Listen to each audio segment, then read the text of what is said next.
Hi, I'm Julio Camberos, and today we're going to prepare chiles en nogada, salsa roja, and fresh seafood ceviche. But the most important thing to do first is to find our ingredients.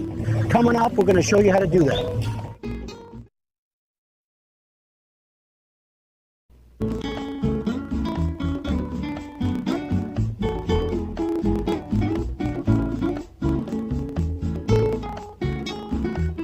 We're here in Stockton in the heart of San Joaquin Valley, and to prepare our chiles en nogada, we need to find the perfect chile. So here I'm going to show you how to pick out one of these peppers. This is a chile pasilla. We're looking for a whole pepper that at least has a stem on it, something that's not cracked. That one doesn't look as good, and it has a perfect shape. So we're looking for a nice, smooth edges, bright, and it smells fresh. Now just look at that chile. Look how pretty that thing is. Nice looking tomato. You want them to be fairly all red, all one color. You don't really want something that's going to look too green. You want to look for something that's more uniform all the way around. That's firm, but still gives just a little bit. You don't want something that turns to mush when you put it in your hand. The ingredients for the salsa roja, we need some good chiles. These chiles right here, these are called chile guajillos. That's what you want to use. And then I mix it up with another blend of chile, and this is a dried chile California. So the guajillo is a little spicy. The California is not as spicy. But blending them together give you a great flavor with just a little kick. Gotta get chocolate. Ibarra, it's a brand out of Mexico, and it's a chocolate that's flavored with almonds and cinnamon.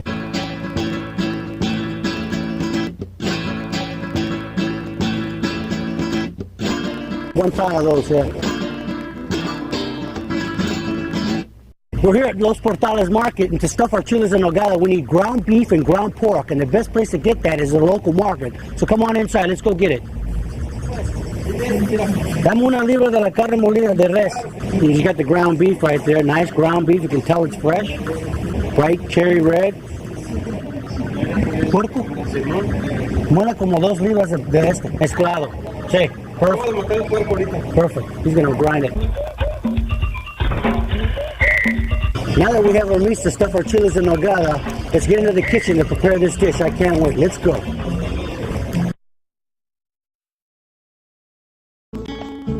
Welcome back. We're here at the Older Market in Stockton. We're going to finish off our seafood ceviche dish. We've already went out and purchased our bass. We have our shrimp. And we squeezed our fresh limes. So that's the key lime juice squeezed into the bowl. So what we're going to start off is by filleting the fish. And you can just see this is a beautiful fish. Look at the color of that thing. Beautiful eyes, smooth, shiny skin. So that's what we're looking for. We're going to just start by just filleting it out. It's pretty simple.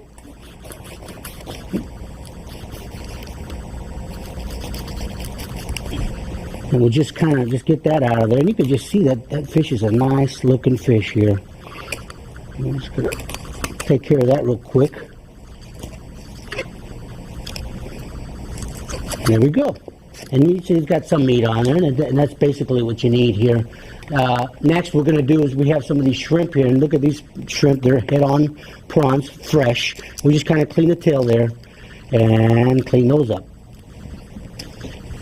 And these are just a nice product to work with. It's always nice to have these ingredients local right here at the market, which is, I think we're very fortunate. And I always enjoy preparing this dish. It's one of the first dishes that I actually learned how to make. My father showed me how to make it, and we would do it spicy, not so spicy, or even mild, any way we wanted it. So it really hits home for me personally, because it's just a dish that I enjoy, and I kind of try to put my own little spin on it. What we do is clean this fish, and we just fillet the skin like that. Take the skin off. Now, it's one thing that's very important about the fish when you're cutting it. You want to slice it as thin as possible. The reason being is that the lime juice is going to cook the flesh of the fish. So it's really important to slice it very thin. Just take some of these bones out. There we go. And the best way to do that is you just kind of get a nice little, maybe a ½ inch stripe of that fish, and just go at an angle. And then cut that at a bias, just the way I'm doing right there, you can see. And you do is place the flesh of that fish into the lime juice. And it doesn't take very long. You can always go out and buy fresh fillets of fish. I prefer just to buy fresh, and I can see how fresh the fish actually is. But a snapper would work, halibut would work, tilapia is popular, that would work. Any firm flesh white fish would work with this dish. So once we have all the fish cut up, next we want to do is cut the shrimp. The shrimp, the same principle with this shrimp, you want to slice it nice and thin and let that lime juice marinate that fish, or actually cook it. The acid from that lime juice is going to cook that shrimp.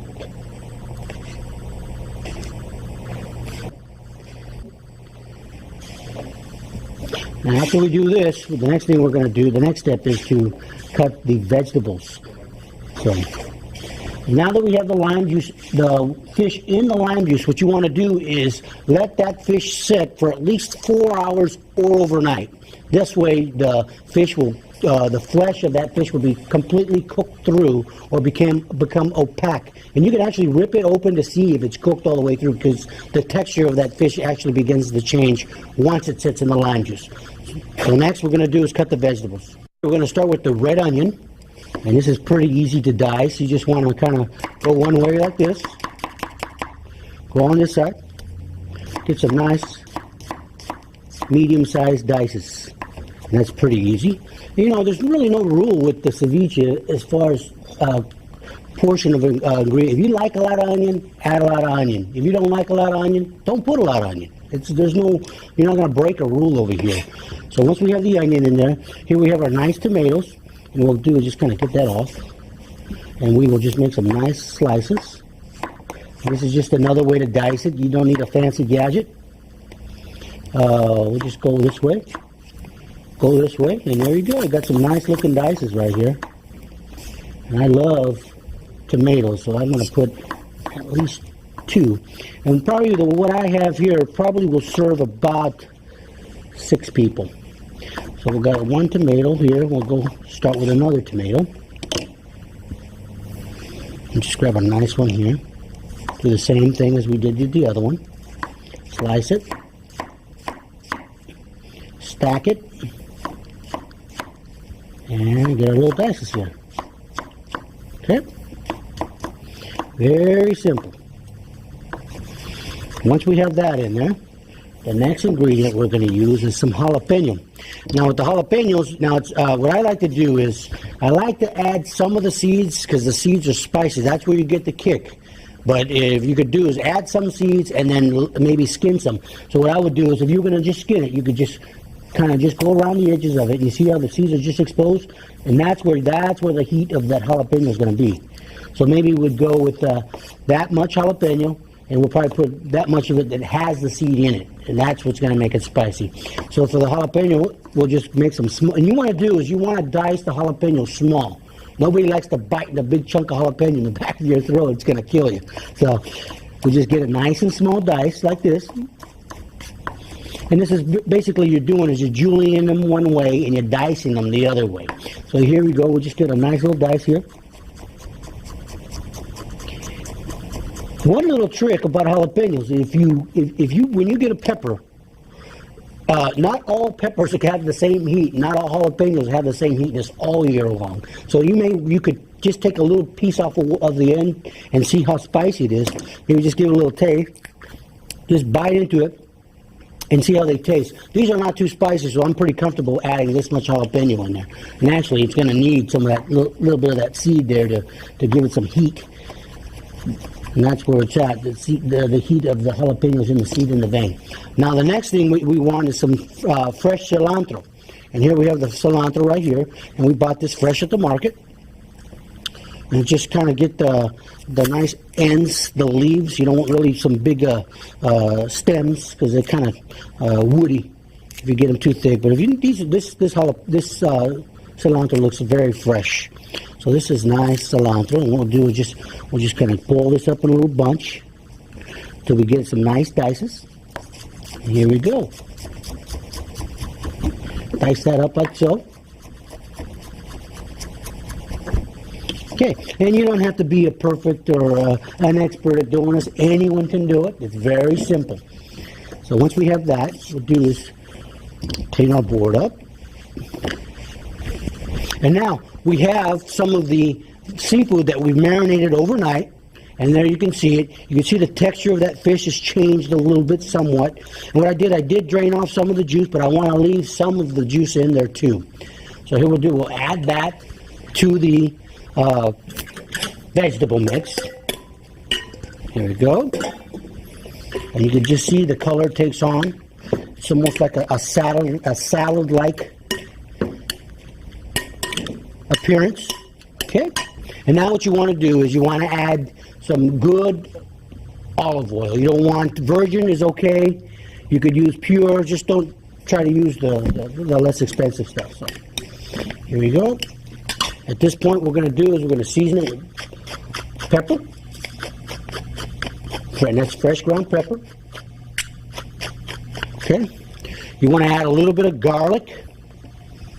And this is just fresh ground garlic. And if you want more garlic, add more garlic. If you don't want more garlic, don't add it. It's no rule here. It's really according to your taste. There we go. Sorry about that.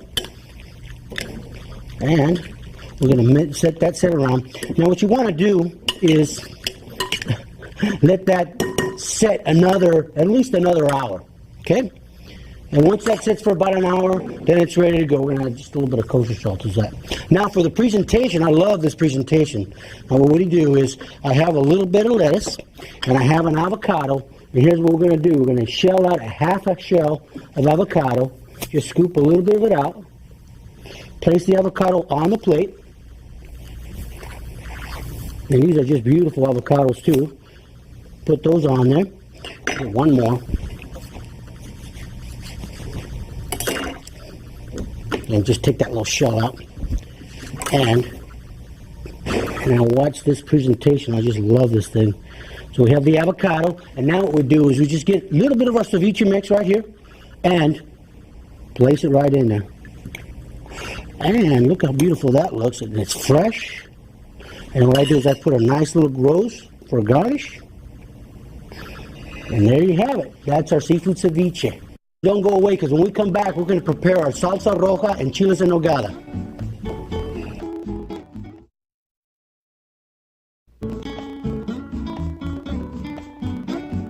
Welcome back. Now we're going to prepare our salsa roja. And the way we prepare this sauce are with the two chilies that we purchased. One is the Guajillo, one is the Chile California. And we have here is a hot skillet. And what we'll do is we'll add some oil to the pan. We're going to saute some onion. And this is just okay to rough chop this. And then we'll add some garlic. Let that kind of cook up. Okay? Once that begins to sweat, we'll add our chilies. And I have probably about, say about 8 to 10 chilies of each kind, each variety. One of the Guajillo, one of the Chile California. We're just going to cook that together. And now we're going to add our spices. We have some whole cumin seed. This is allspice. And some whole clove, maybe about 4 or 5 of those. Let that saute up.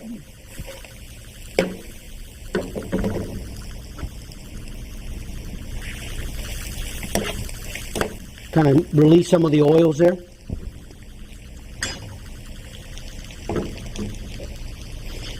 What we'll do now, we're going to add some chicken broth.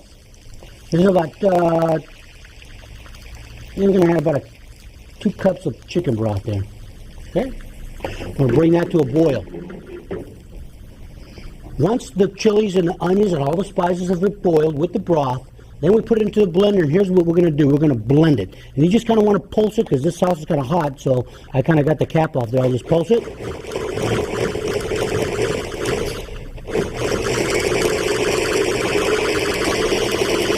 And let it go. Now at this point, what I'm going to do is I'm going to add something to take off a little edge off that spice. I'm going to add the Mexican chocolate. This chocolate's been seasoned with cinnamon and almonds and some peanuts.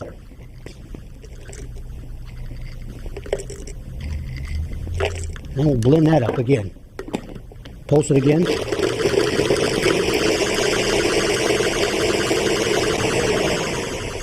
Once this is blended, now what we're going to do is we're going to strain this back onto the stove.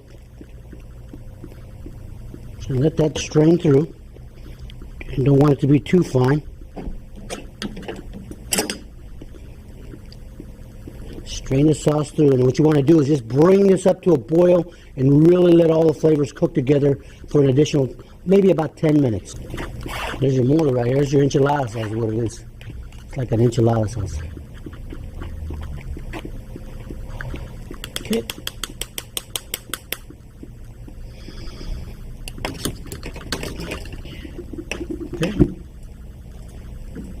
Okay, there you have it. There's your salsa roja. Once that's been cooked, you can use this for enchiladas, you can use this for dip, you can use it for braising chicken, beef. Here's the way I like it. I like to just kind of pour some of this right over some fresh quesadillas. And it really gives it a great flavor. There you go. Now we're going to go on to our chile en nogada. Now this is the stuffed pepper. That's the peppers that we picked out at the market. So the way we start with this dish is with the stuffing. And we're going to start out with the filling. We'll start out with a hot pan, which I already have preheated. We'll start with just a little oil. And what we'll do is we'll add onion. That's about a half a cup of onion. A little bit of garlic. You just want to saute this stuff up. I'm going to add just a little bit more. You don't want to put too much oil because of the meat I'm going to add. Next we're going to add, what I have here is ground pork and ground beef. I'm going to add the pork first to get a little bit of that fat out.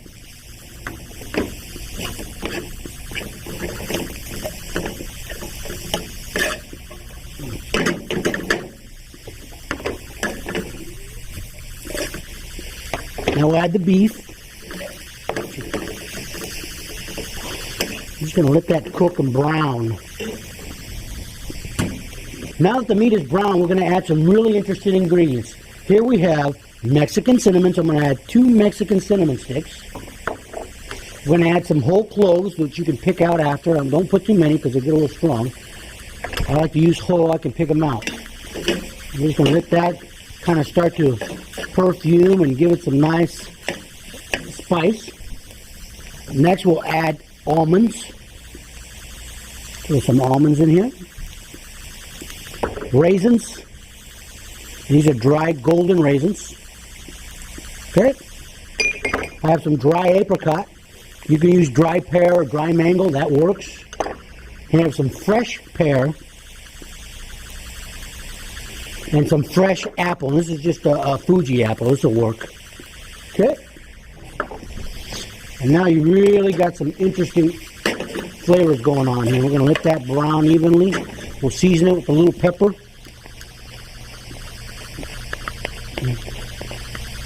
A little bit of pepper and some kosher salt.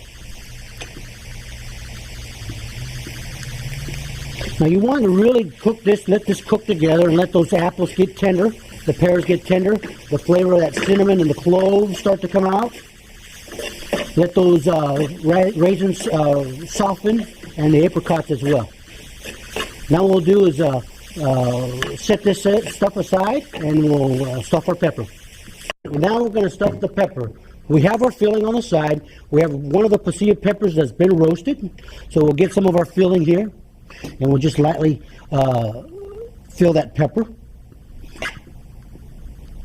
Okay, here's what I've done here. I've beaten some egg whites, added the egg yolks to a nice ribbon stage.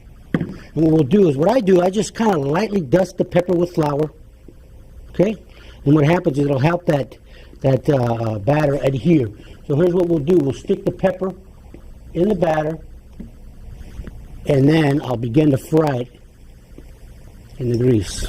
And here's where it's kind of important what you want to do. Here's where it's kind of key. You want to keep this pepper shaped in a rounded, so what you do is you use 2 spatulas like this, and you form that. You've never seen a flat pepper, have you? Now once this pepper has been cooked and battered, like I have it here, we're going to set this on a towel just to get some of that excess oil off.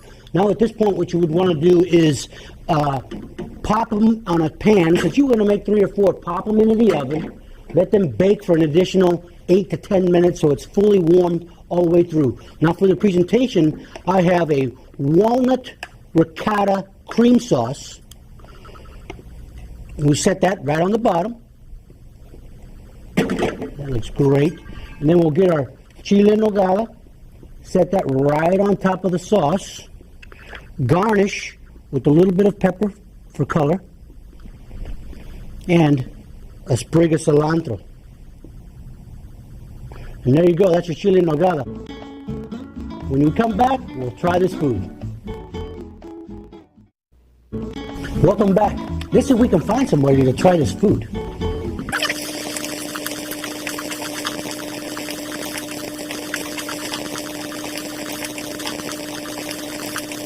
We've prepared our seafood ceviche. We have our salsa roja with the quesadillas, and the one I liked the most was the chile en nogada, which is the stuffed beef and pork with all those dried fruits, nuts, with the walnut ricotta cream sauce.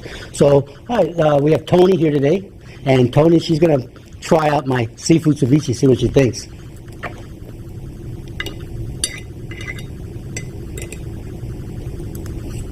What's the verdict? Very good. Okay, great. Well, we enjoyed having you. We'll see you next time, and have a great day.